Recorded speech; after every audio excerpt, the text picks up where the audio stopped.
Setelah penantian yang panjang dan teori-teori liar yang berseliweran di mana-mana, akhirnya Squid Game Season 3 resmi tayang juga. Tapi, alih-alih jadi gebrakan baru yang berdiri sendiri, season ini justru lebih terasa kayak lanjutan dari season 2 yang kepaksa dipisah. Beberapa momen bikin tercengang, beberapa plot bikin greget, tapi nggak sedikit juga yang bikin kita nanya, ini beneran worth it ditunggu selama ini? Dari game yang makin brutal sampai twist soal bayi pemenang, semua terasa mind-blowing. Tapi benarkah ini jawaban dari semua teori yang kita bangun selama ini? Atau justru plotnya makin menjauh dari esensi yang bikin kita jatuh cinta sama season pertama dulu?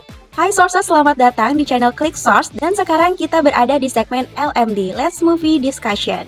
Oke, jadi di segmen kali ini Milsource mau bahas soal Squid Game season ketiga. Tapi sebelum itu, Milsource perlu ingatkan spoiler warning terlebih dahulu karena review kali ini akan mengandung full spoiler. Jadi buat kalian yang nggak mau kena spoiler, silahkan nonton dulu filmnya dan balik lagi ke sini buat diskusi bareng-bareng. Yuklah langsung aja kita bahas. Squid Game Season 3 ini sebenarnya punya potensi yang gila banget. Tapi sayangnya banyak elemen yang bikin ngerasa kayak, kok malah gini? Ceritanya bagus, intens, penuh kejutan. Tapi ekspektasi yang sudah dibangun dari season sebelumnya malah banyak yang nggak kesampaian. Teori-teori fans hancur semua. Satu-satunya spoiler yang beneran kejadian cuma soal player 246 yang ternyata diselamatin Pink Guard nomor 11 dan balik lagi sebagai Pink Guard. Selebihnya, banyak teori keren dari fans malah jauh lebih menarik daripada apa yang akhirnya disajiin di layar. Makanya, Milsource merasa daripada disebut season 3, ini tuh lebih cocok disebut season 2 part 2. Sayang banget sih, karena season ini nggak berdiri sendiri sebagai babak baru.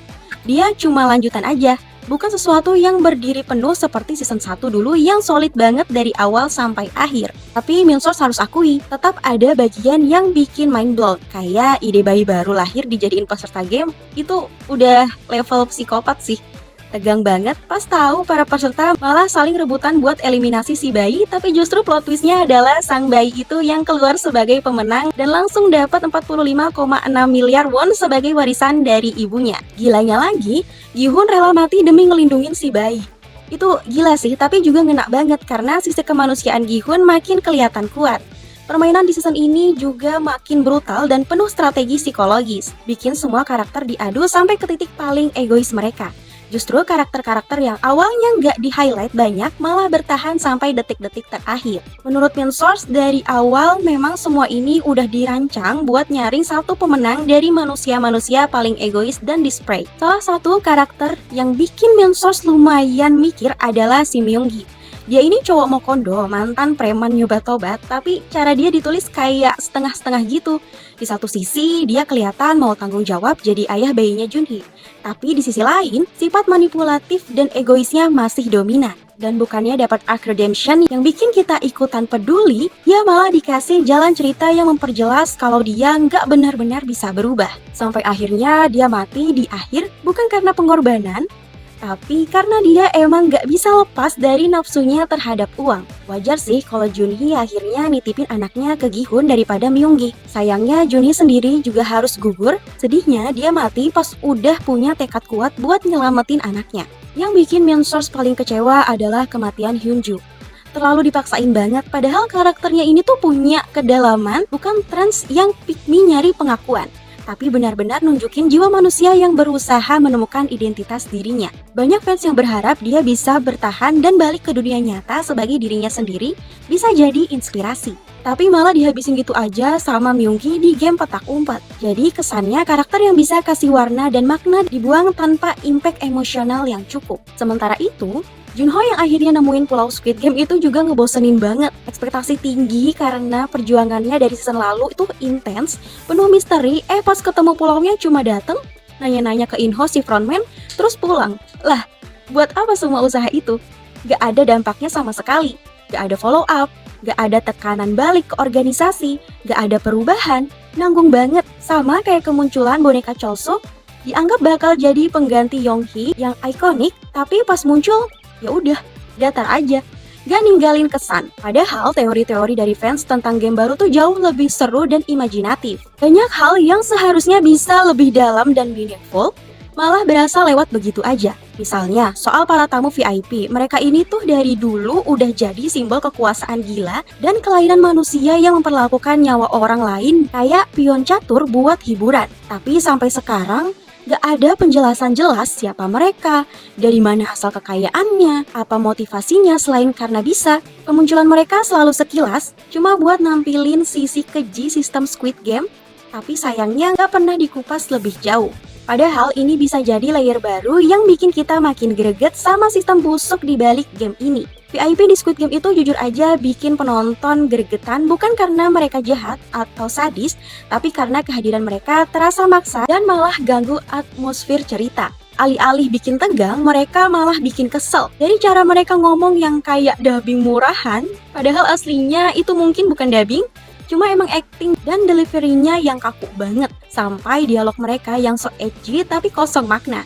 Semua percakapan mereka tuh kayak ditulis buru-buru. Pengen kelihatan dark and rich, tapi malah jatuhnya kayak nonton drama anak SMA pakai topeng emas. Padahal harusnya keberadaan VIP itu bisa jadi elemen yang sangat powerful. Sosok misterius, elit, dan menyeramkan yang bikin permainan makin gak manusiawi. Tapi yang ada malah mereka tampil kayak karikatur orang kaya, norak, overacting, dan gak punya aura mengintimidasi.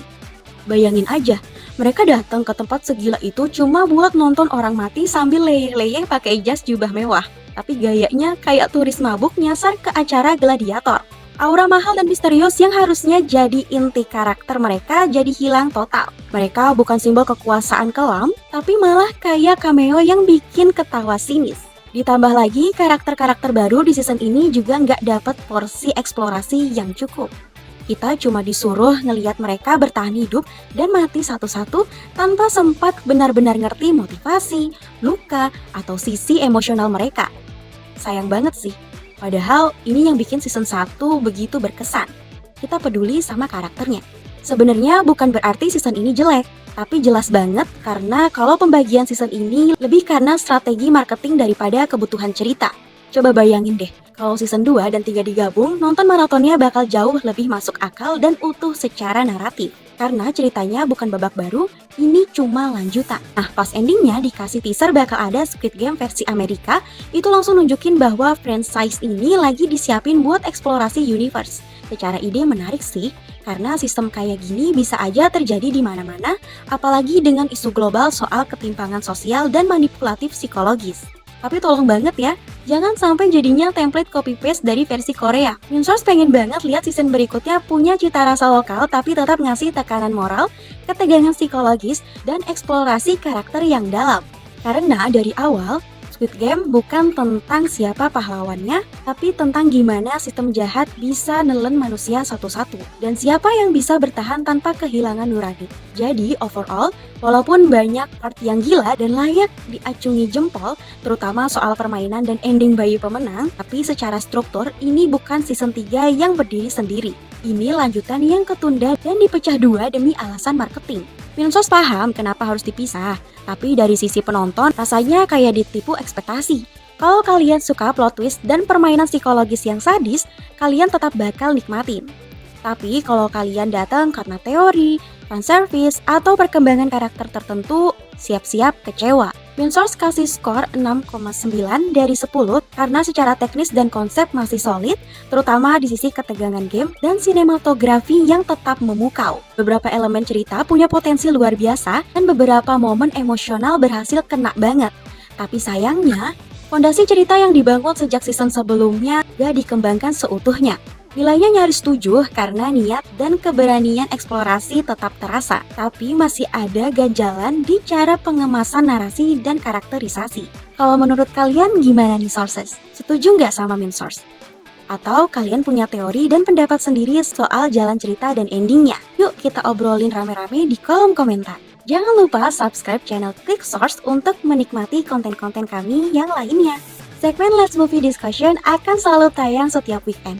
Jadi jangan lupa klik lonceng supaya dapat notifikasi dan gak ketinggalan sama video-video kita.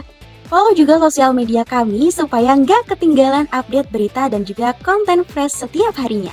See you!